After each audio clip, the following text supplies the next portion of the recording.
আসসালামু আলাইকুম। কেমন আছেন সবাই? আল্লাহর অশেষ রহমতে আমরা ভালো আছি। প্রায় ১ মাস পরে আমরা আয়াতের দাদু বাড়ি চলে এসেছি। আয়াতও ভীষণ খুশি সবাইকে পেয়ে। আর এখানে এসে মজার মজার যে খাবারগুলো আমি রান্না করব সেটা আপনাদের সাথে শেয়ার করব। এখানে আমি বেশিরভাগ সময় মাটির চুলাতেই রান্না করি। আর মাটির চুলাতে রান্না কিন্তু বেশি মজা হয় গ্যাসের চুলার তুলনায়। আমি আজকে রান্না করব গরুর মাংস আর সাদা পোলাও। আমি সরিষার তেল আর সয়াবিন তেল দুইটা কিন্তু মিক্সড করে দিয়েছি। সরিষার তেল দিয়ে গরুর মাংস রান্না করলে ভীষণ ভালো লাগে। আর মশলা কিন্তু পাটায় বাটা মশলা আর মাটির চুলায় রান্না এমনিতেই কিন্তু ভীষণ মজা হয়। আর তার মধ্যে হচ্ছে গরুর মাংস। পাটায় বাটা মশলার যে পানি ছিল সেটা আমি দিয়ে দিচ্ছি এখন। মশলাটা সুন্দর করে কষিয়ে নেব।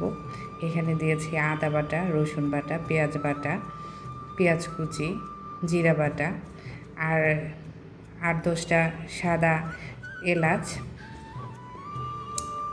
দারচিনি বাটা, সব বাটা মশলাগুলো দিয়ে এখন আমি মশলাটা সুন্দর করে কষিয়ে নিয়েছি। উপরে তেল চলে আসতেছে। ঝালের জন্য কাঁচামরিচ আর শুকনো মরিচের গুঁড়া দুইটাই আমি ব্যবহার করব। দিয়ে দিচ্ছি কিছু কাঁচামরিচ দিলে কাঁচামরিচের যে একটা ফ্লেভার আছে খেতে কিন্তু ভীষণ ভালো লাগে। এখন আমি দিয়ে দিচ্ছি হচ্ছে গুঁড়ো মশলাগুলো, শুকনো মরিচের গুঁড়া। যেহেতু কাঁচামরিচ দিয়েছি তার কারণে শুকনো মরিচের গুঁড়োটা একটু কমিয়ে দিয়েছি। আর দিয়ে দিচ্ছি পরিমাণ মতো লবণ। মশলাটা কষানো শেষ। মাশাআল্লাহ দেখেন কতটা সুন্দর হয়েছে। আমি আরও কিছুক্ষণ মশলাটা কষিয়ে নেব যাতে সব তেল মশলার উপরে চলে আসে। দেখলেই বোঝা যাবে মশলাটা কষানো হয়ে গেছে। আর আজকে মাংসগুলো বেশ ভালো ছিল, হাড়ের পরিমাণ কম ছিল, ভালো একটু তেল ছিল। গরুর মাংসতে কিন্তু গরুর যে চর্বি সেটা যদি না থাকে তাহলে কিন্তু তরকারি ভালো জমে না। চর্বিযুক্ত মাংস খেতে কিন্তু ভীষণ ভালো লাগে। আমি এখন মাংসগুলো দিয়ে দিচ্ছি। এর মধ্যে কোনো ধরনের পানি দিব না।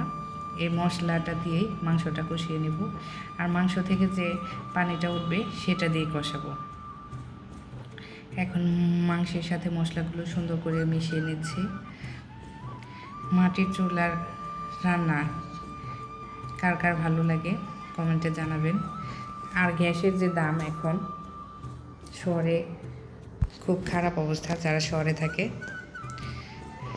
আমাদের এখানে তো ২,০০০ টাকা করে এক বোতল। মাংসের সাথে মশলাগুলো সুন্দর করে মিশিয়ে নিয়ে কিছুক্ষণ এভাবেই অনবরত নাড়তে থাকবো না যাতে নিচে না লেগে যায়। আর যেহেতু অনেকটা পানি চলে আসছে এই পর্যায়ে আমি এখন এটাকে ঢাকনা দিয়ে ঢেকে রেখে দেব। ৪-৫ মিনিট পরে আবার ঢাকনা খুলে নেড়ে দেব। দেখেন মাশাআল্লাহ আগুনও দেখতে কত সুন্দর লাগতেছে। আমি এই তরকারিতে ঝোল দেওয়ার জন্য গরম পানি উঠিয়ে দিয়েছি। যে কোনো তরকারিতে গরম পানি দিয়ে ঝোল দিলে তরকারিটাকে কিন্তু অনেক সময় ধরে আর জাল দিতে হয় না, খুব দ্রুতই সিদ্ধ হয়ে যায়। আর খেতেও কিন্তু ভালো লাগে। বিশেষ করে মাংসের তরকারিতে ঠান্ডা পানি দিয়ে ঝোল দিলে তরকারি টেস্ট নষ্ট হয়ে যায় আমার কাছে মনে হয়। গরম পানি দিয়ে এইভাবে ঝোল দিয়ে দেখবেন, তাহলে খেতে আরও ভালো লাগবে। আমার মাংসটা সুন্দর করে কষানো হয়ে গেছে। দেখেন পানির পরিমাণও কমে গেছে। এখন আমি ফুটন্ত গরম পানি দিয়ে এটা ঝোল দিয়ে নিচ্ছি। ভালো করে মিশিয়ে এখন এটা ঢাকনা দিয়ে ঢেকে ঝোল শুকানো পর্যন্ত রান্না করব। ২-১ বার ঢাকনা তুলে নেড়েও দিব যাতে নিচে না লেগে যায়, পুড়ে গেলে কিন্তু খেতে ভালো লাগবে না। মাশাআল্লাহ অনেক সুন্দর ঘ্রাণ বের হইতেছে। এখন আমি একটু লবণ টেস্ট করে দেখে নেব যে লবণেরটা ঠিকঠাক আছে কিনা। মাশাআল্লাহ সব কিছু পারফেক্ট হয়েছে। দেখেন দেখতে কতটা লোভনীয় লাগতেছে। আবার আমি পোলাওয়ের জন্য গরম পানি চুলায় বসিয়ে দিয়েছি। আজকে কিন্তু পোলাওটাও রান্না করব সরিষার তেল দিয়ে। পেঁয়াজ কুচি, সাদা এলাচ, তেজপাতা সব কিছু একসাথে সুন্দর করে ভেজে নিচ্ছি। আর অনেকক্ষণ ধরে চুলায় জাল দেওয়ার কারণে এত বেশি হিট হয়েছে যে এখন আর এখানে বসে থাকা যাচ্ছে না। দেখেন কি পরিমাণ তাপ। দিয়ে দিচ্ছি অল্প একটু আদা বাটা আর অল্প একটু রসুন বাটা। আমি এখানে নিয়েছি 1.5 কেজি মতো চাউল। চিনি গুঁড়া চাউলে কিন্তু ডাবল পানি দিলে পোলাওটা খেতে নরম হয়। 1 কেজি চাউলের জন্য 1.5 কেজি পানি দিলে সেটা ভালো হয়। 2 কেজি পানি দিলে ওইটা কিন্তু নরম হয়ে যায়, পোলাওটা খেতে ঝরঝরা হয় না। দিয়ে দিলাম অল্প একটু লবণ। চাউলগুলো সুন্দর করে ভেজে নিচ্ছি।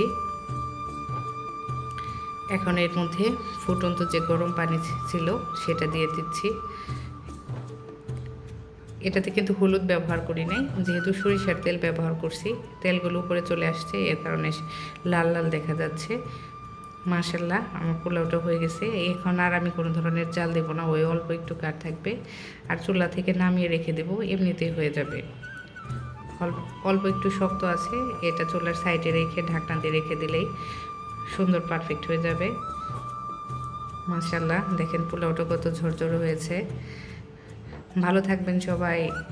আর আমাদের ভিডিওগুলো যদি ভালো লাগে চ্যানেলটি সাবস্ক্রাইব করবেন, কমেন্ট করবেন আমাদের এরকম আরও নতুন নতুন ভিডিও পেতে। আল্লাহ হাফেজ।